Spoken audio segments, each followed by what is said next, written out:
তামিম ও সৌম্যর শতরানের জুটির পর ব্যাটিং ধস বাংলাদেশের। মিরপুর সিরিজের চতুর্থ টি-টোয়েন্টিতে শতরান এসেছে নতুন উদ্বোধনী জুটি থেকে। তানজিম ও সৌম্য মিলে তুলেছেন ১০১ রান।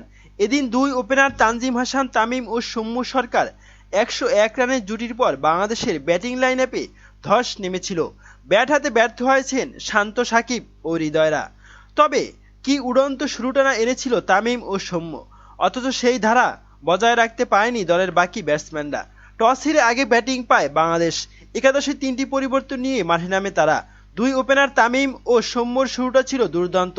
সৌম্য ধীরগতির ব্যাটিং করলেও আগ্রাসী ছিলেন তামিম। ৩৪ বলেই 50 তুলে নেন তিনি। লিটন তামিমের ওপেনিং জুটি ব্যর্থ হওয়ার পর এই জুটি ক্লিক করতে দেখে খুশি হওয়ায় কথা ম্যানেজমেন্টের। তামিম ও সৌম্যর জুটি ভাঙে দলীয় ১০১ রানের মাথায়। জং ওয়ের বলে ক্যাচ দিয়ে ফেরেন ৩৭ বলে ৫২ রান করা তামিম। তার বিদায়ের পর আউট হন সৌম্য সরকার। ৩৪ বলে ৪১ রানের ইনিংস খেলেন তিনি। তবে বাকিটা যেন মনে রাখার মতোই ছিল। আজ তিনি ব্যাটিং করতে নামেন তাওহিদ হৃদয়। তিনিও ব্যর্থ হন ওই পজিশনে। ১২১ রানে হৃদয় আউট হন। সাকিবও নিজের প্রত্যাবর্তন স্মরণীয় করতে পারেননি এদিন। বেটেনের বলে ৩ বলে ১ রানের ইনিংস খেলেই বোল্ড আউট হন তিনি।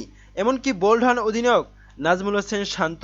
দীর্ঘদিন ধরেই অফ ফর্মে ছিলেন তিনি। চতুর্থ ম্যাচেও নিজের অফ ফর্ম কাটাতে পারেননি। শান্ত খেলে ৭ বলে ২ রানের ইনিংস। বাকিরা যেন আসা যাওয়ার মধ্যেই ছিলেন। এর ম্যাচের বিশ্রাম দেওয়া হয়েছিল মাহমুদুল্লাহকে।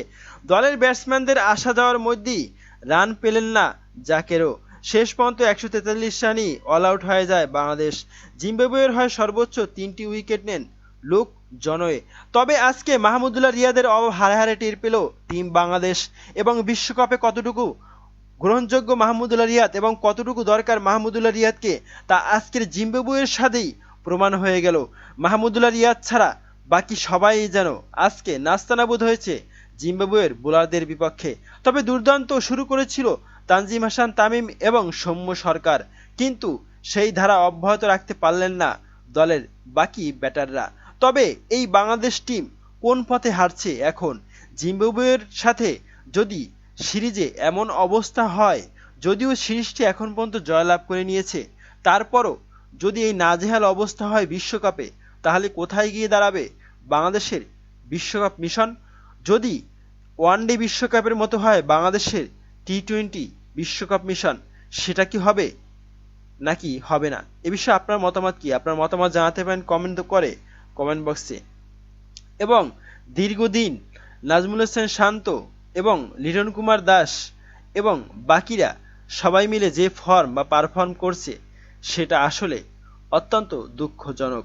এটা টি-20 সুলভ কোনো ম্যাচ হতে পারে না। এ বিষয়ে আপনার মতামত কি? জানাতে পারেন কমেন্ট বক্সে। ধন্যবাদ।